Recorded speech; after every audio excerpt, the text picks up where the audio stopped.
Morning, everybody. Morning. Hey. I love how loud this crowd is today. This is great. Everybody seems here and loud and excited. You're all talking. I don't know if last week helped with that, but thanks for being here. Thanks for filling the mood. Who seems the most excited? You seem really excited. You're right in the front. You stood in the front, so please. Are we ready? Let's do it together. Okay. The four-way test of the things we think, say, and do. Is it the truth? Is it fair to all concerned? Will it build goodwill and better friendships? Will it be beneficial to all concerned? Awesome. You guys can all keep standing if you want all day. We're just going to stand. No? Maybe? All right, fine, sit. Wait. What's happening? So, prepare yourself. There's advice. Something's happening when you become president. So, visitors. We're going to start here because I know you wanted to stand on the chair again. Stand on the chair again. Who are you? Hi.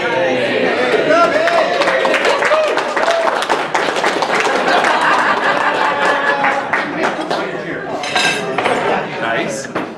Visitors? Guests and visitors.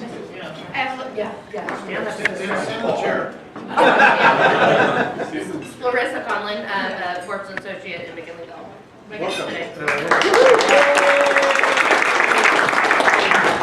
We have a few here. A lot. Sure, McLeod, the mother of Julie McLeod, and outbound exchange for next year. Yep.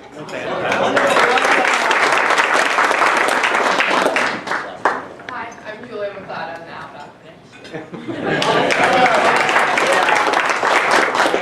What happens this month? Oh yeah, I find out my country in about 14 days.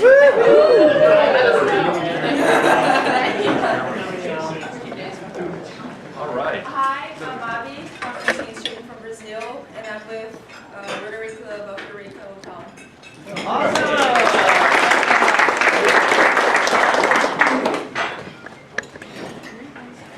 I know we have one here. Yes. I have with me Natalynne DeLapp, who will be our program today. So welcome.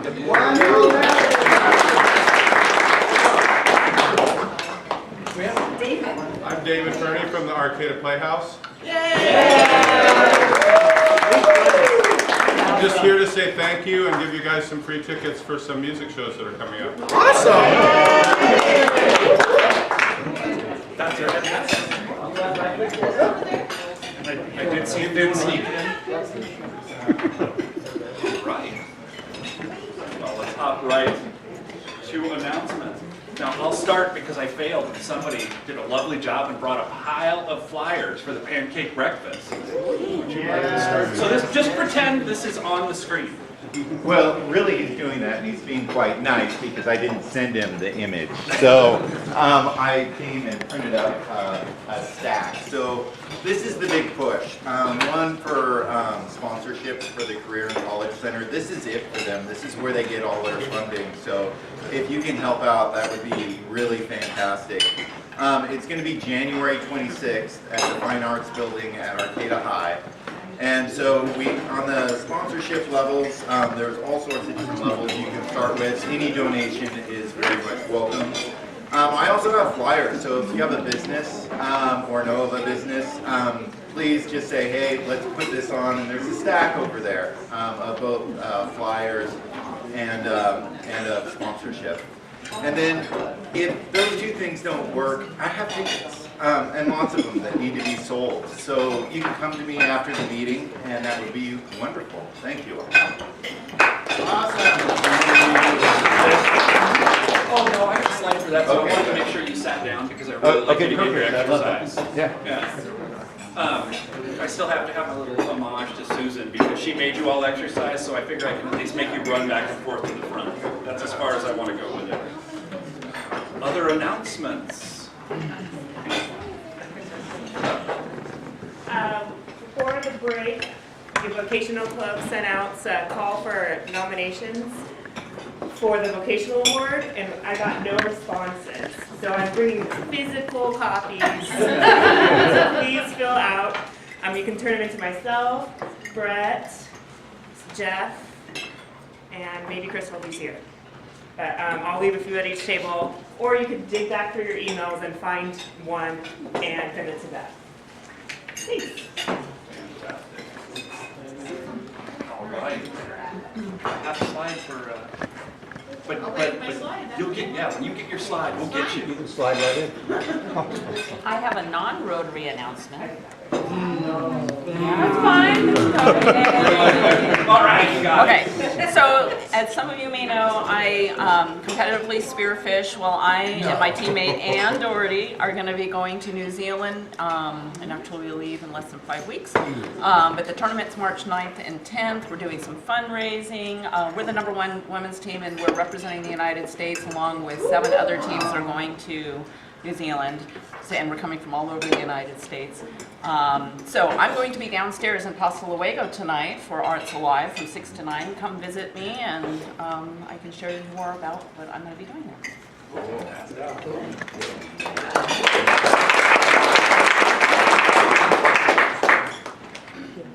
All right. The seafood boil for Fortuna. Really awesome event, and I've heard that there was already a lot of interest. If you haven't, please make sure that you talk to them. No, don't. We are over full already. We can take no more. Don't. All right, new thing. Haha, you're not going. I'm sorry, but yes. Next year. Next year. 21st is not Saturday. Hey, Laurie, is the event sold out or just our group? I believe the Is the event sold out or just our group? I can find out. I'll send out an email to everybody. Back that up, is the date right? No. The last thing that, Saturday the 21st. That's a Monday. correct? The last thing that I got from Frank said that they were out of tables, but maybe they can add tables. But a bunch of people are going to show up on the wrong day, so there should be room. So, bad slide. Twice as many. All right, so since I made you stand up early before our little... Hi everyone, there are little slips of paper that are making their way through the tables. That's a save the date for our Charter Night or Charter Day celebration. The charter event is when our club celebrates our birthday. We were chartered 27 years ago in February. So we will, February 17th, thank you Scott. So we will be celebrating our birthday a little bit early on February 9th. And we will have an afternoon event at the Griffin. It will start at 2 o'clock for a couple of hours, fairly chill, come down. Let's see, we'll have some taco bar and light appetizers, and then buy your own beverages. And anything else? What else, committee, am I supposed to say? The boss is going to talk. The food is free. Yeah. The boss is going to talk, but very short period So the of food time. is not free. We told him 15 minutes and then we give him the book. He thought he should have the past president speak. He thought he should have the past president speak, and we said no. No. There's only 15 minutes. We intentionally didn't do that. If I gave you a minute, Yeah, exactly. You take 10. my 15 would be gone. I'm not here that long. Oh, sure. We will be looking for a count so that we can provide Vanessa a little bit more clear numbers. We've given her pretty rough numbers, so save the date at this point, but we will be looking for RSVPs a little bit later on. You'll hear from me again. So we're also working on RISE events for the remainder of the year. We have some that have been set up or that we have come up with. We might be looking for one for March. So if you have some ideas, please see anybody from the fellowship committee. So, okay? That's it. Thank you very much. All right, now's your chance again. Okay, that pretty much says it right there. Let's see, March 9th is History Day. And so you can volunteer or judge. There's a link, I think, Howard sent it out to the club. I think that link is kind of broken, so you have to copy and paste the URL. But please sign up. It's a lot of fun. It's from like 7:30 in the morning till like 11 o'clock, and I think they normally throw in a free lunch. Good time. Thanks. No. No. Say something. Yeah, sure. We're still in announcement land, so this is perfect. Announcement land is good. Yeah, so I wanted to get up at 6:30 in the morning and come down. And it was really hard this morning because I had a rental last night at the Playhouse, and 6:30 was like, I can't do it, I can't do it. Oh, you can do it, you can do it. Come on, it's the Rotary. Anyway, I just wanted to come down and say thank you for supporting the Playhouse. You guys gave us a generous donation, and initially the main thing was for to support our family series, which does school performances, support a school show. So I wanted to bring down some postcards for that, just to let everybody know what it was. And it starts early this year, the first weekend of February, with an incredible Scottish puppet troupe, a show called The Man Who Planted Trees, based on the French book, and it's incredible. I highly recommend it. But what I wanted to do was just come down. We have a couple really great music shows coming up. The Levin Brothers, which is a really incredible jazz trio of some really amazing players. Tony Levin, who has played with everybody from Paul Simon to John Lennon to David Bowie, a long list of people, and his brother is an incredible jazz session guy in New York. Anyway, they're playing for 2 nights on Sunday the 20th and Monday the 21st.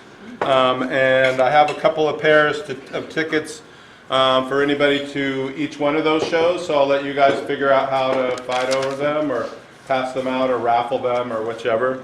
They're $34 each, so that's $70 a pair worth of tickets. So that's $150 worth of per show. Shipping and handling. That's yeah. Anyway, yeah, shipping and handling. And then 2 nights after that, there's a really great. Oh, I have so many flyers of this one, but none of the other one. Kate Breton's Scottish fiddler coming with a trio with a piano player and viola. Katie McNally on Wednesday the 23rd. And so I'm also dropping off 2 pairs of tickets to that show too. So a really great old school jazz with the Levin Brothers, and then also some Scottish fiddle. 2 really incredible shows. So pass some tickets around and come down and check them out. And thank you very much for your support. Thank you. This time and always. Thank you. And if we stand right in this area and we frame it nicely, I can actually give you your look at check. that. Wow. We can do a photo opportunity. I didn't have my camera on, so Don't it's charging the flash.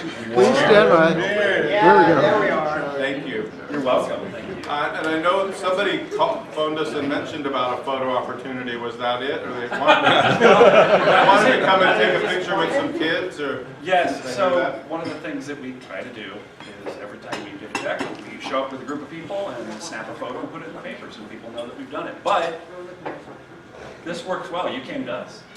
Well, another opportunity is we have a really great teen program, and they meet Tuesdays from 4 to 5, and that's an easy drop-in if you ever just want to come down there. It's harder to come to school classes for our Artists in the Schools program because they're very particular about getting photo releases for kids. So it's kind of a scene to just get photo releases. But our teen program, if anybody ever wants to come down, they meet on Tuesdays, 4 to 5, a really great group of, 15 to 20 teens that do activities and create events for teens. So come down for that if you like. Excellent. Cool. Thank you. Thank you. Should I give the cooperative? Oh, of course you will. Here, we'll do this. I'm good. Just because you said it. You brought it on yourself. Oh, great. You're in charge now. I'll leave a stack of the family series stuff too if anybody wants to. Yeah, I'll put these here with a couple See of what's up knives with on it. them, and then you can fight for them. So, this is exciting because I'm doing something slightly different with Rotarian of the Week this week. We had a couple changes with our program, so I have a pile of Los Bagels gift cards, which is fun. So now, Rotarian of the Week gets a Los Bagels gift card. Is that retroactive? What's really great about that is yes, it would be retroactive however we spent yours. I kind of also spent everyone else's. I'm terrible like that. However, this week, sitting at the end of the table would be Randy. What did you do? You got this. Rotarian of the Week. You're like, why am I Rotarian of the Week? Do you know how many emails you sent me? I didn't know you were. Oh, no. It's not necessarily all it takes. It's you keep getting involved in all the photos that we go to take, and you don't even go to the photos. So you're doing all the setup for it. So Julie's doing it, actually. well, and Julie's not here, and she's been Rotarian of the Week, so it's good. And she doesn't want Eat your a bagel. Yeah. Eat your bagel. Eat your bagel. You get a free bagel.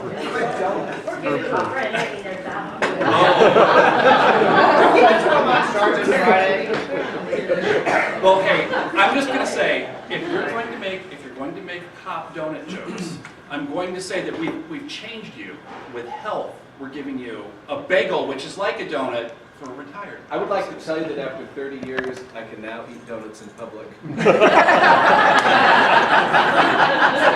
not even the closet's on the Thank you for that. I'll give you a photo op. Nice.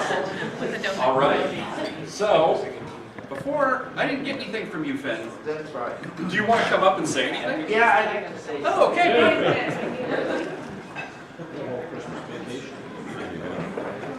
So, I'm sorry, but I don't have any pictures today, next week. But anyways, I like to say thank you because I got a nice card from you for Christmas. And so I brought some baked stuff in. I got brownies and a lemon cake. And I would be happy if you would take some. And yeah, I was like really super happy when I got the card. And thank you.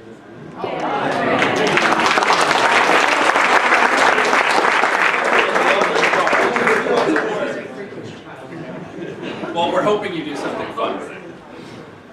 All right. So, right on time. Oh my God. So, all right. I'll do the quick introduction. So today we have Natalynne DeLapp, who I've met years ago. She was wearing a skirt and I was wearing a dress. At Baton Rouge, some of you may remember my stellar performance at second base. It was not stellar. Anyway, but a couple of months ago I heard a presentation at the Eureka Chamber of Commerce on an interesting project that she's involved with now. And believe it or not, my example notwithstanding, there is a benefit for a lot of air. And one of those benefits is the generation of power. Some people get the and one of those benefits is the creation of power. And so you may have read about this project, which is in sort of the hills above Rio Dell, but this is different than the project you may have also been hearing about, which is the floating wind, which is another thing that's going on. So I thought this was really cool. I thought we'd be interested in it, and so I asked Natalynne to come today, and that's my introduction. I'll turn it over to her. And we hope that they're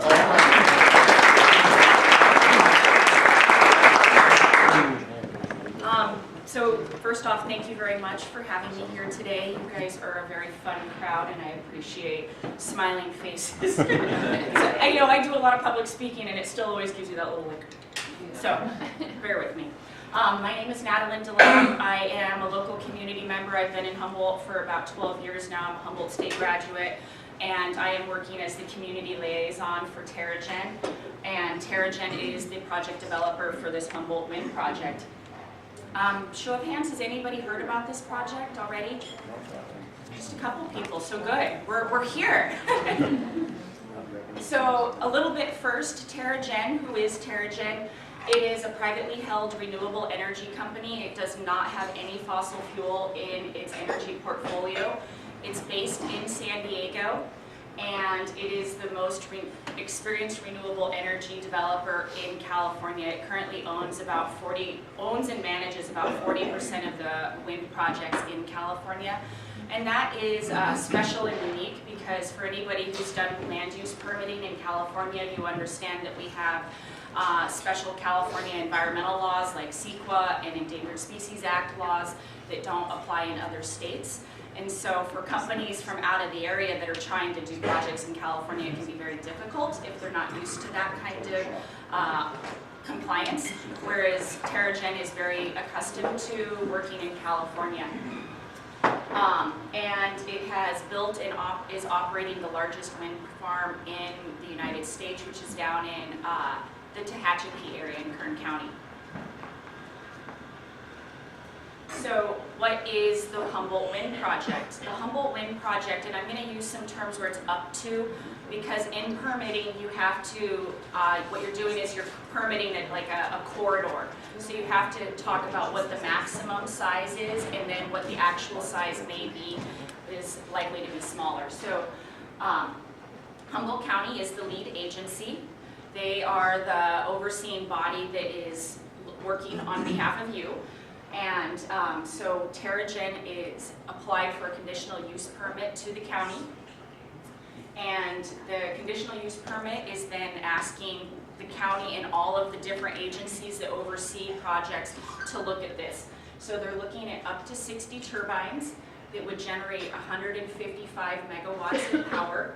And as Greg said, it's in it's in the hills above Rio Dell and Scotia. So it's mostly on Monument Ridge with a little bit on Bear River Ridge. It's all on private property. It's mostly on Humboldt Redwood Company with a little bit on Russ Ranch. And the connection would tie into the Bridgeville substation, which is a 24 miles from the project corridor. And what's currently been happening, so the conditional use permit was applied for last year in June, and then that begins the CEQA study process. We had scoping with the county in August, which was the first public announcement for the project. Since then, we've hosted 4 open house meetings, Eureka, Arcata, Fortuna, and Scotia. We've had over 250 people have come out. And so now what we're doing is doing more small group. And we are expecting the draft environmental impact report to be out for public review in March. Does this one have a little pointer on it? Oh, look, I love it. So, you know, as you can see, Rio Dell, this is gonna, see, look, I am shaking. You guys are making me nervous. Rio Dell, you know, so this is important because I want to point, because you'll see this later.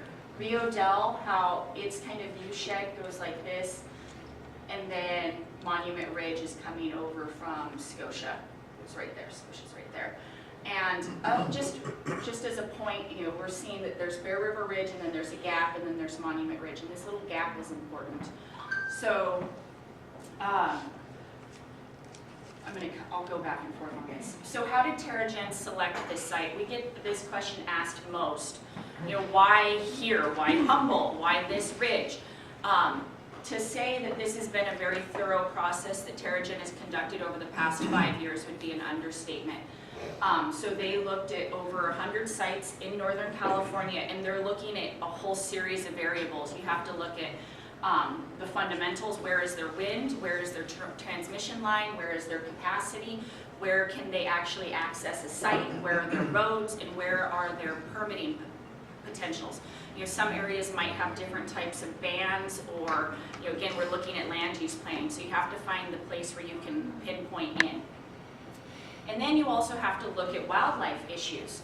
So, going back, in Humboldt County, they looked over where the original Shell Bear River wind project was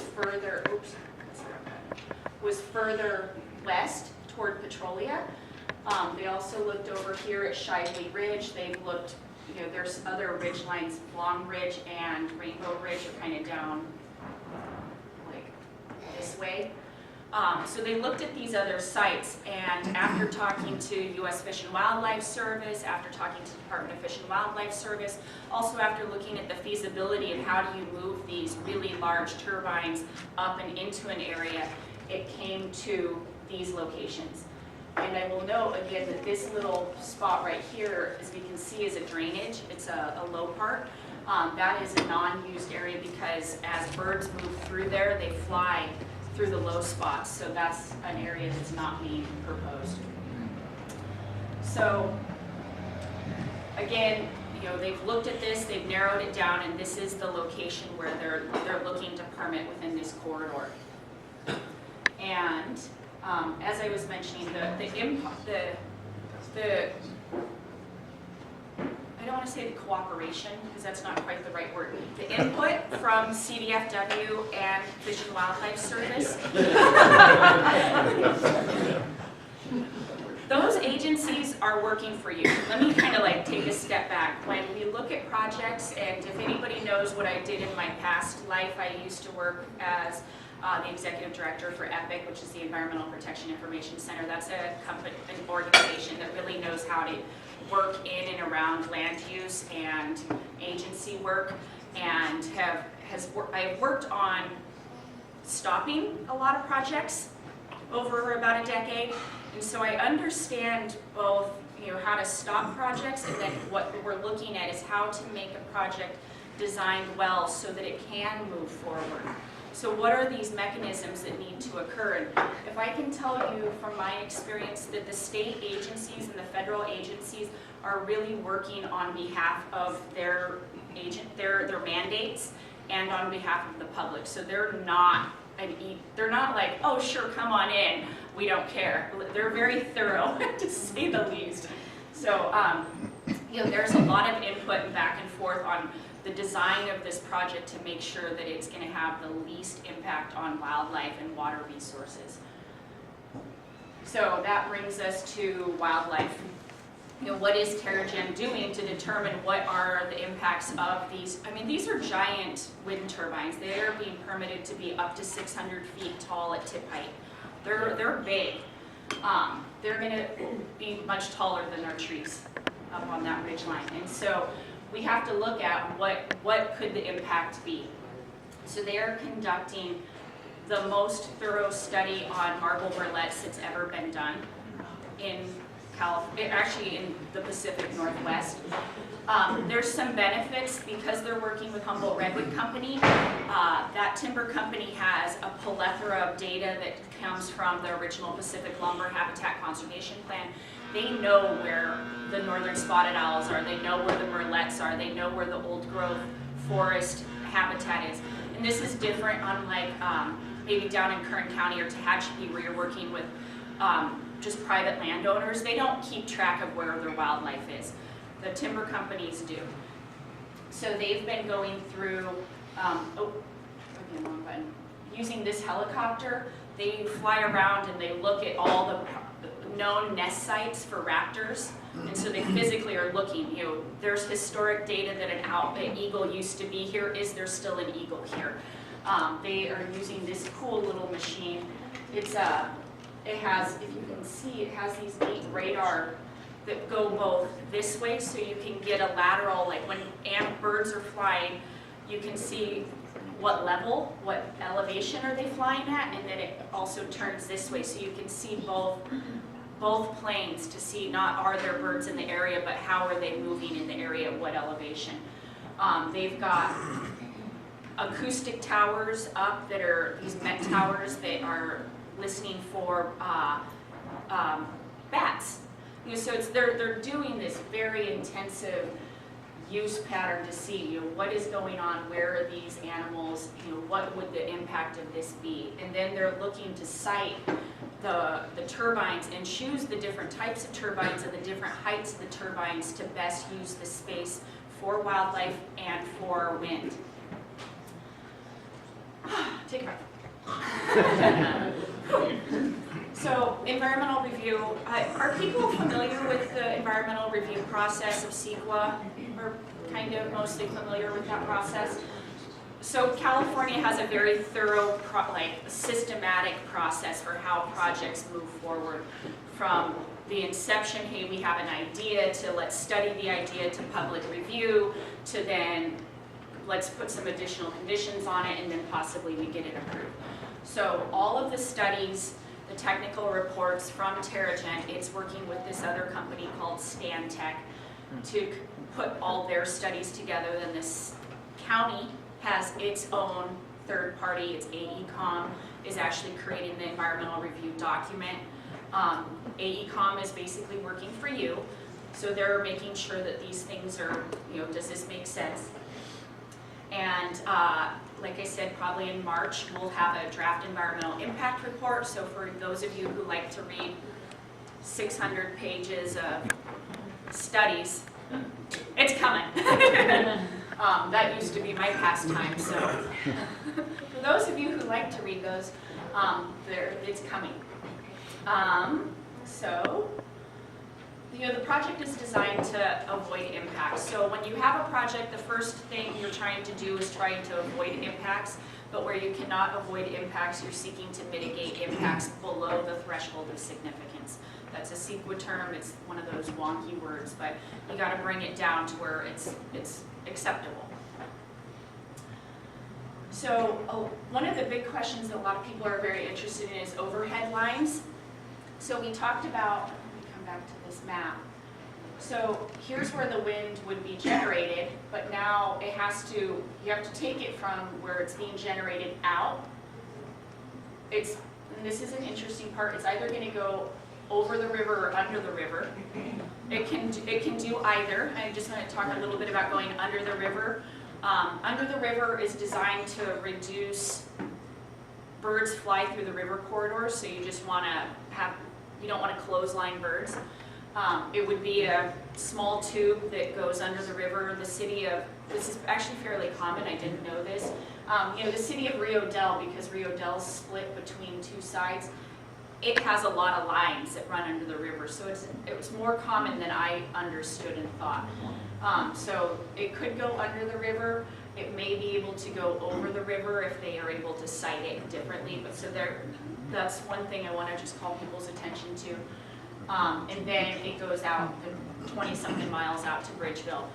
And the reason it goes to Bridgeville is because that is the location in the grid where there's capacity to plug in. It's like you're generating a lot of power, you gotta figure out where you can plug it in. It doesn't fit in King Salmon, so it has to go to Bridgeville. And this is an example of what the overhead transmission lines look like. They're not those giant, big metal ones they have full control of the property along the transmission lines. And then Terra-Gen is legally responsible, and I bring this up also, is legally responsible for maintaining the clearing around here. And most of the land, again, is owned by Humboldt Redwood Company. Humboldt Redwood Company is a company that it makes its money by harvesting timber. And I bring this up because of fire. As we're all very sensitive to PG&E and fire and transmission lines, Terra-Gen is in charge of keeping this clear, and one of the conditions of Terra-Gen's working with Humboldt Redwood Company is that they do their best not to burn down their timber. So that would be really problematic. So they keep the clearing through their relatively small transmission lines. How do these turbines come in? They would come in through Fields Landing by barge in through the bay, and then they enter a truck. They get on a truck and come on to Highway 101, and then right at the Jordan Creek off-ramp, they make a right, and they enter Humboldt Redwood Company, and then they're going to do there's existing logging roads that would be improved to come up and access the site. This Terra-Gen wind project is completely private. This is not a public utility. This is not like our King Salmon nuclear reactor that we're all paying for to be decommissioned.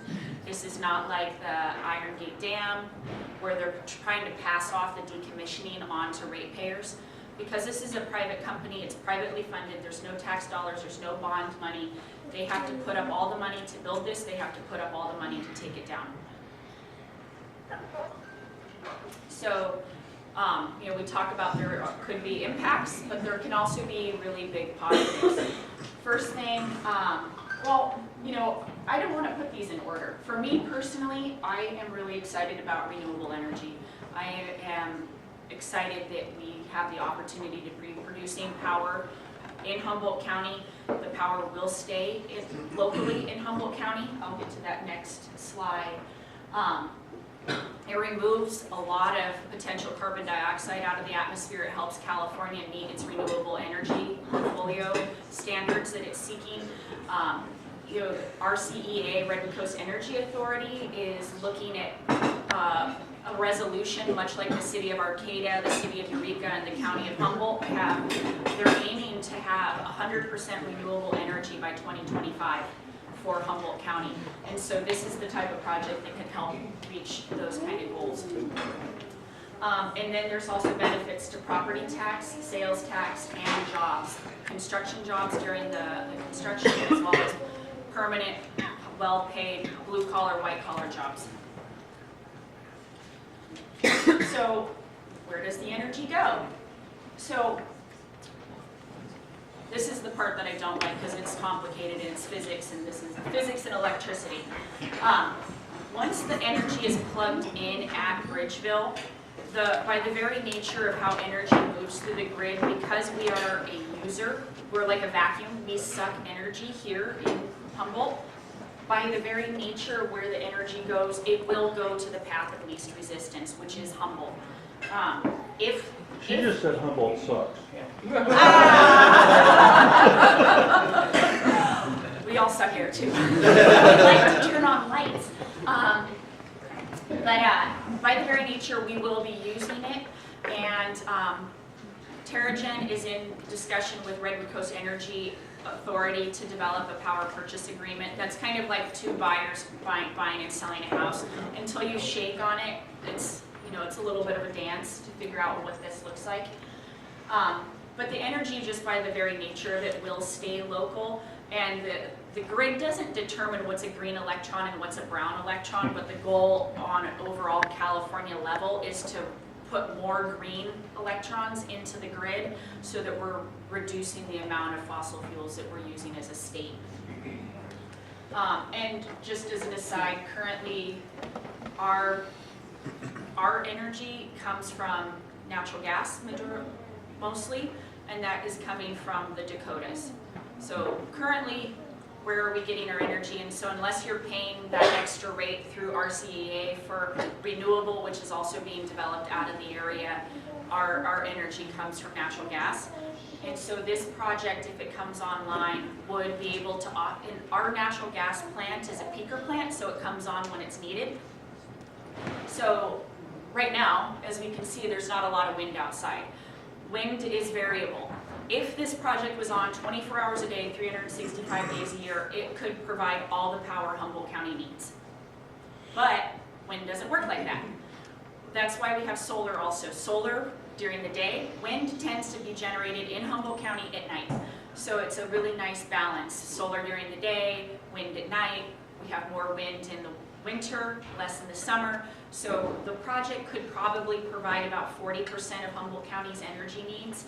The rest would be offset by other solar projects and other types. If and when the offshore wind project comes online, they work in cooperation. So if this project is approved, I think this is we already discovered this is the wrong slide in the last one. It would be the second largest taxpayer in Humboldt County, would be Terra-Gen. And so these are the visual simulations. Let me see if this one has a number on it. So up at the top we can see without turbines. This is with turbines. And this is a legally defensible photo. It's taken with a very special kind of camera with an average height of 5'10" with 20/20 vision. If you were standing at this exact location and on a clear day, this is what it would look like. And that is, I believe, with a 55 turbine configuration. This is the one with a 34 turbine layout. So like I said, they're permitting up to 65. The reality is when they do all of the math variables of where the birds, everything, it's much more likely that they'll be between 30 and 40, but we can't say that because we don't know fully yet. So this is what it would look like from downtown Scotia at the Winema Theater. This is the 55 turbine layout. So you'd see just a few more over here. So again, 34 turbines, 55 turbines.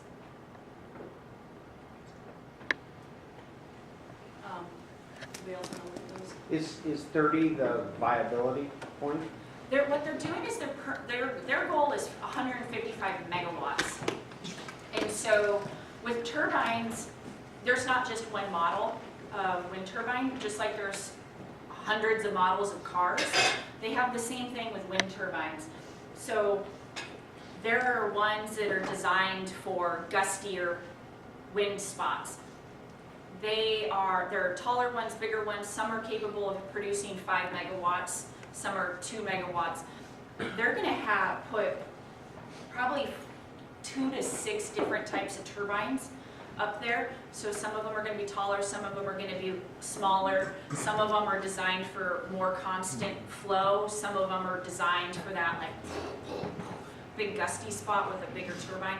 So they're going to maximize the turbine configuration to the location. And like I said, different types of turbines. And just from a finance standpoint, it's more expensive to put more turbines because there's more foundations, more footing, more parts, more maintenance. So they are incentivized to put fewer. So they just need to find out what they can do 30 and with the 5 megawatt turbines and get the 155 megawatts. So that's possible. So they just need to figure out how. They have mathematicians and modeling experts doing that. So before I took this job, because again, wearing my formerly Enviro hat, I'm like, am I gonna go work for a big project that's gonna kill a bunch of birds? Who are these guys? So there's no Yelp reviews for wind companies. So I called their former boss, which is Kern County, and I talked to the woman, Lorelei Oviatt, who is the John Ford of Kern County, and talked to her for a good 20-something minutes. And Terra-Gen has been working in Kern County for more than 15 years now, and she had really amazing reviews about the company. And in Kern County, this is an interesting thing. They have condors. If you guys ever heard about the experimental release of these condors, that was a big issue. So they have an incidental take permit in case to accidentally kill an endangered species condor. That there's 20 of them. You don't want to do this. All of them have tracking collars on these condors, and so if they come in and around the turbine, they all turn down, which is pretty cool. Yeah, you're like, save the 25 condors. And I mean, I bring this up again, if people are aware, the Yurok tribe is also looking at doing an experimental condor release. That's a different process, but it is important we are talking with them to understand what their timeline is so that if and when in the future this project can be modified to, again, take care of the condors. But so back to Lorelei, and if anybody ever, you can call her, don't take my word for it, but she said they go beyond and are working with the agencies. And not only do they work with the agencies, but they've also become really good community members and neighbors and giving back to the community in a way of helping, you know, a road blows out because of weather, they were the first ones in to help open it back up.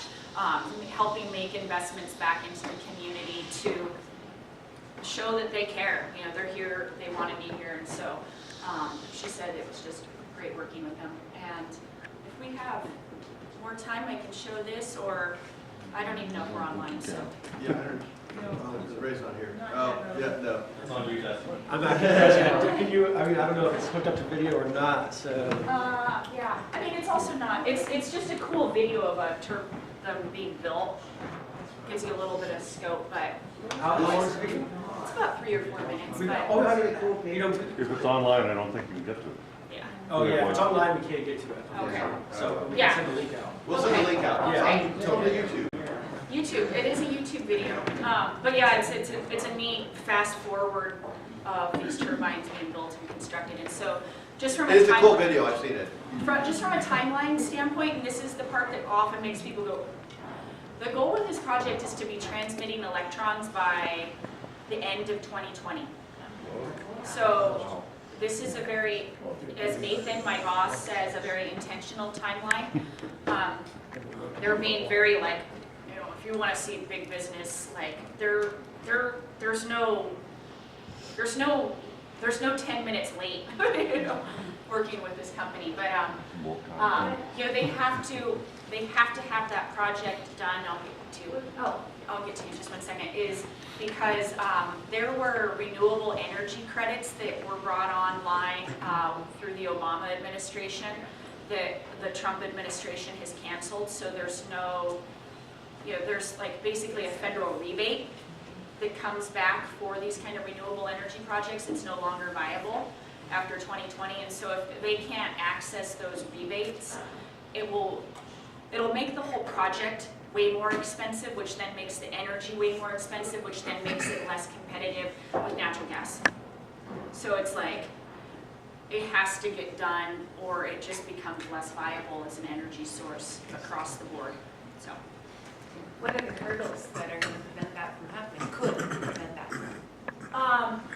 Litigation. I don't like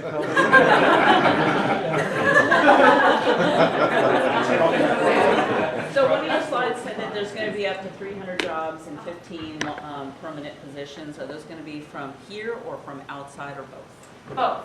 So building these turbines is, that's why I like that video. There's only 4 companies in the United States that have the capacity and they own the cranes to build these turbines, because like I said, they're 600 feet tall. So to be able to, the knowledge base of who can do this is pretty limited for that specialization. Terra-Gen will hire one of these 4 companies, which would be the general contractor, and then that general contractor would then hire people to fill those roles. Locally, it's again financial. It's way cheaper to hire local people than to import people in and pay them per diem and all this other kind of thing. And then the other piece of this is we got to drive these turbines up Monument Ridge. So our local heavy machinery operators know how to drive on our roads. Same thing with all of our concrete. It's likely that they would end up hiring Mercer Fraser, who has the concrete equipment here. They then work with local unions to fulfill that role. So currently LACO and SHN are the local engineers that are working on it. And then the ongoing 15 jobs, this is an interesting thing. Ideally they want to hire people locally, and I've been in communication with CR a little bit in Shots Energy Lab, you know, just putting it out like, hey, these types of jobs are coming. Do we have the skill base in our local community to fulfill these jobs? So just sort of prepping people for that is part of it. A couple of questions. Do you see any permitting stop points where this becomes a go, no-go project? And is there a battery unit between the transmission generators and Bridgeville substation that will buffer input, or can Bridgeville take the full capacity as is? Bridgeville can take the full capacity as is. They are looking to put in battery up at the site to be able to capture the maximum amount when it's occurring. And there are no, what do they call them? there's a phrase for it. There's nothing that's currently happened because, like I said, the collaboration or the communication between the agencies, there hasn't been any, usually there's a word for it. No, I don't know, help me on that. There's nothing that's so far gonna stop the project from a wildlife issue or a water issue or an archaeological issue. One more question, kind of nudge up against the 8 o'clock hour. How does this affect the offshore one? Are they in, it sounds like they might be in competition or? They're in collaboration. Okay. Just extremely different timelines. This project, like you said, could be online and generating power by the end of 2020. The offshore is off in the distance. That's going to have its own environmental review. It also has multiple jurisdictions offshore. The soonest that could be generating would be 5 to 10 years for that project. So, and then there's this other idea. I was just at RCAS on Tuesday night.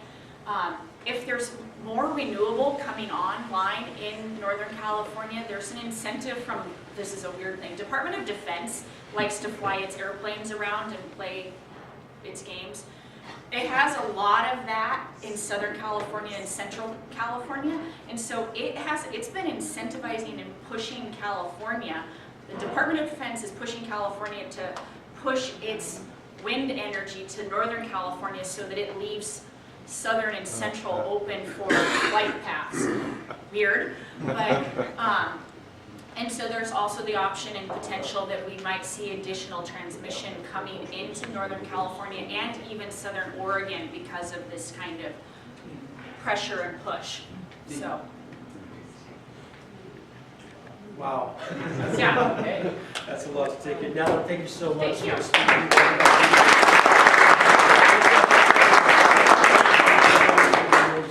Foundation. So cool. Absolutely. Yes. Thank you. Thank you so much. Yeah. And we'll send the link out for that video. We can check it out. Yeah.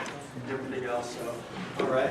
Raffle time. That's, I think, all we have left to do the raffle today. Since you're our speaker, we're going to let you take the first stage. Come on now, Come on now.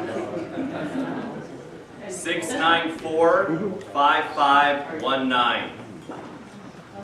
Dang it! 5519. Did you win? No, I didn't. 5519. George got it. I wasn't even close. I was just trying to tighten it a little bit. Always. Try to grab one of these. John? Okay, before you last one. Oh, winner! John, Yeah! And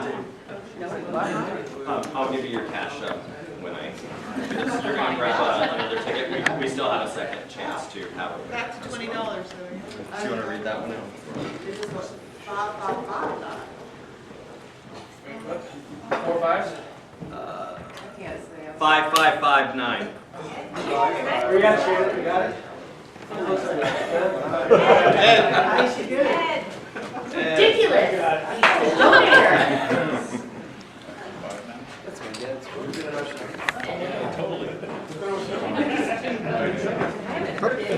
Excuse me, sir.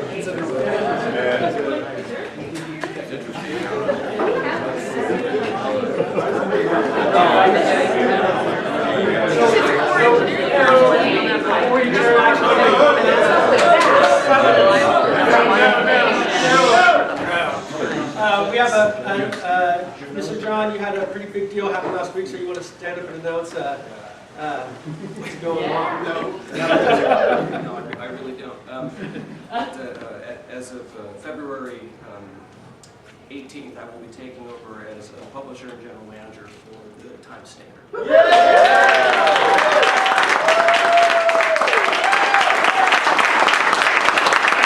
you can all complain directly to me. My husband doesn't show up. That was a joke. I may have to start reading it now. In all seriousness, one of the reasons why I'm taking this job is I started in the newspaper, as a lot of you know, I was in my early 20s working at the Washington Post, and the Fourth Estate is kind of my church. And these days, good local journalism is more important than it's ever been.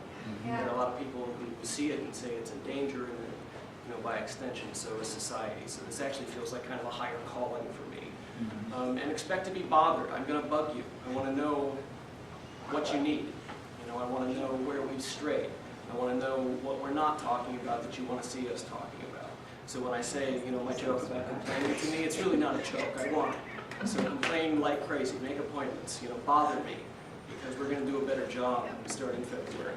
And thank you very much.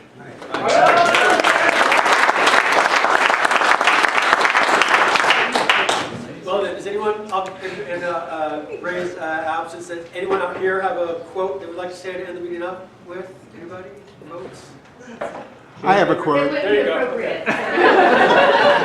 I have a quote that I heard at a Paul Simon concert. They said, "Say something." The crowd down in it was down in Oakland at the Oakland Coliseum. He said, "Say something. Say something. Important." He says, "I hope that we all continue to live."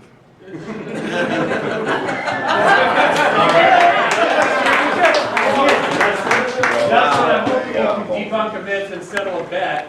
So I watched Murder Mountain. Oh, yeah. We stopped the video and a photo of some folks at a table. So my money's on it's you at the table, and my buddy's probably going to win the money.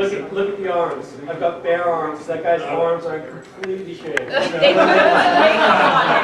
Sorry. All right, see you all next week.